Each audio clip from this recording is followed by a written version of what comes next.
So this is my forge, and this is where I do all the hot work. It's a shed in my backyard, and I'll go ahead and turn the camera around and we'll check out some of my tooling. So when you enter my forge, the first thing you'll notice is my anvil. This is a 260-pound Holland anvil, and the guys over at Holland are awesome. I highly recommend their products. Something else I want to mention is the chain wrapped around my anvil. Now, this has one purpose and one purpose only, and I use this as a hold down. So I'll lay a piece on my anvil that I'm hot cutting, and then I lay the chain over that piece. So I've incorporated a hammer rack on my anvil stand, and most of these hammers I've made myself. They range from about 5.5 pounds to about 1.5 pounds.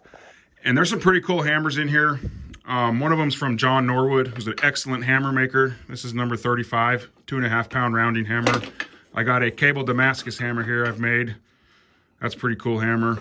These two I bought off of Amazon. I don't use them very much, but the rest of these I've made myself. And we have an empty corner here. And this is where my 100-pound propane tanks would go, but they're in the garage at the moment as I do wood smelts right outside my garage during the winter. Now I have a tong rack here. Can never have enough tongs. I purchased all of these from Blacksmith Depot. They're various sizes. And here I have a hammer rack, and some of these are top tooling. I have a 12-pound sledge, 8-pound sledge, flatters. I made that flatter out of a store-bought hammer, just welded a piece of AR plate there. The rest of these are just top tools and other sledgehammers, set hammer, hot cut Hardys, some fullering tools, another flatter, some other fullers. But yeah, that's where I keep some top tooling and sledgehammers. And this is my 55-pound Holland swage block. And if you don't have a swage block, I highly recommend one. They're extremely handy tools. So I keep steel in these buckets here. This is all 52-100 bearing steel. It's what I make all my mono steel blades out of. There's some various scrap in there as well. Some cable, as you can see. These are all 4140 billets I use for axes and just other various tooling here and scrap steel. A lot of this stuff in here, I won't go through it, but it's like excavator bucket teeth pins. I use those, the pins for making certain dies for my press, for fullering dies or whatnot. This is a box of H13 with various scrap steels on the box because I'm super organized. All right, and here's my gateways to hell. These are my forges. This is just a 4-stair forge. I made that out of a propane tank, obviously. The other one is a ribbon burner forge. Very large forge. I built that for production work so I could do multiple hammers and axes at once. But it's a ridiculously humongous forge. It's 19 inches, the inside length, and then I believe it's 9 inches tall inside. And it runs off a bounce house blower fan. It gets really hot, and it's kind of ridiculous. I wish I would have built a dome top. I'm actually in the process of building a barrel forge to replace this one. Same burner, same 4-stair burner, but it's a barrel forge, so it has a very good swirl flame, which I'll show you that when we get into the garage. Now that's my post vise. I actually bought this down in Arkansas. Can't find them here in Alaska. Almost impossible. So I had to break it down and throw it in my luggage and then fly back home. And here is the workhorse of my shop. This is my Coal Iron Works 12-ton press. I've built various dies for it. Here's where I hang all the dies. I've made some fullering dies. As I've said, I take pins from excavator and loader teeth buckets and make drawing or fullering dies out of them.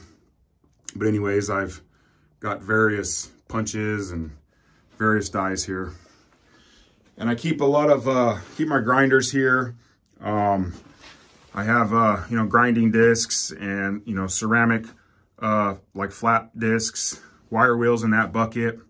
I do have a foot pedal for this press, which I've had for a while, and I've yet to install it because I procrastinate. So this is a Grizzly 2x72. It's actually the first grinder I bought, and I've gone ahead and just mounted it to the wall here and it comes in handy. And then I have various just scrap steel here. My slack tank, that's windshield washer fluid in there with a bunch of water so it doesn't freeze. And then I have various punches, axe eye segments, trash can, various hammer drifts, axe eye drifts, various Hardy tools. I keep my wrought iron here. I have wagon wheel, ship chain. There's a double bit axe eye drift here. Yeah. All right, so that's it. That's my forge. I kind of feel like Rocky and Rocky 4, as there's nothing fancy in here. I don't have a lot of fancy tooling, but I make it work. I think I make some pretty cool stuff in this small space. So let's head to the garage and we'll check out where I do all my finished work. So this is my garage, and this is where I do all my finished work. I'll take you around and show you all the equipment I use. So this is my grinder. It's a Broadbeck 2x72 variable speed. I'm sure a lot of guys are very familiar with this machine. I'm also in the process of building a Revolution grinder from Brian House, and maybe one day I'll finish it. And then here I hang all my abrasive belts. I have 36 grit all the way to 600 grit. I also have various attachments for this machine as well. Now here's some of my grinder attachments from Broadbeck. One day I'm going to build me a proper stand. And over here I have a table that collects junk very well. Have a surface grinder attachment, TR Maker small wheel attachment, compound, things of that nature. And then here's my drill press. I was actually given this years ago at an old shop I used to work at, and it's really good at drilling holes.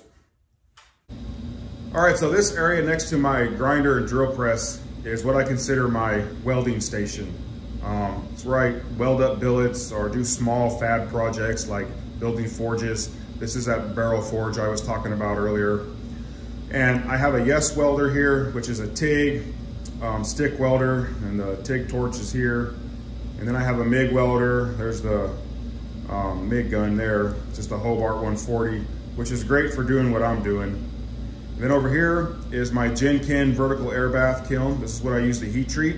And then I have a small mini kiln here that I use to roast Woots ingots. Now over here in the corner is this little sander that was given to me. I keep a lot of hammer handle blanks, and this is where I'll flatten out handle material that I cut in half. So in this toolbox, which is actually a rolling cart, I bought this years ago from Napa. It was actually pretty inexpensive. It's really good at just storing clutter.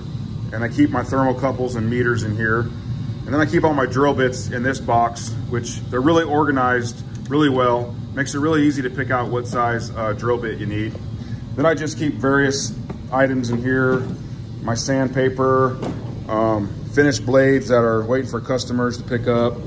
And then some steel flat bar and just various stuff. Then I keep all my leather tooling and leather work and dye and all that on the very bottom shelf. So on this side of the garage, this is where I keep my mini mill. And this was actually given to me by my neighbor, so really lucky there. And then here I keep in this drawer just various machining tools, different in-mill bits, calipers, TR Maker jig, file guides, just various machining tooling. And then down here in this drawer, this is where I keep all my handle material. I have stuff from all kinds of different makers or whatnot, but yeah, huge fan of spalted woods. Now in this drawer, I keep all my crucibles. I have a habit of buying crucibles, but they're good to have when you're doing a lot of melts. I also keep a lot of ferro alloys here. This is ferro niobium, ferro chromium. I have ferro molybdenum, ferro vanadium, a bunch of different ferro alloys for Woots melts. And then I keep some sharpening system here. This is the Wicked Edge stropping belt. I use this sheepskin, or whatever the hell it is. Yeah, sheepskin mitten to rub grease on a blade or something when it's done. But yeah, that's what I keep in there. And then over here I have my buffer and iron carbon phase diagram, and this press, which comes in handy, pressing in tomahawk handles. All right, now in this area, I consider this to be my main workstation. This is where I'll do leather work or precision measuring, like scribing center lines and things of that nature. And I have a Wilton vise mounted here where I keep my Trojan horse knife vise here. And this is a really awesome vise. I really recommend this thing. I keep my woodworking abrasive belts up here. I have some metallurgical literature up there. Various just tools, you know, heat gun. I use this battery charger here for electro etching. Various, you know, leather tooling, speed squares. And down here is where I keep my air compressor. And I mainly bought this air compressor here to run this engraving tool. And this is a really awesome engraving tool. I bought this because of Dennis Tyrell, actually, and he has a great video of it. Now with that engraver, I use this vise where I'll put guard materials in here, and then I'll use this Weaver stereoscope to, you know, really get good guard fit ups. And I have a little Holland jeweler's anvil here that they gave me, because they're awesome guys. And I'll use this to do leather work, rivets and things of that nature. And yeah, this is just my, what I consider my main workstation. So down here, this is just storage area, because I'm very well organized. This is where I'll keep my heat treating oils, AAA, Parks 50.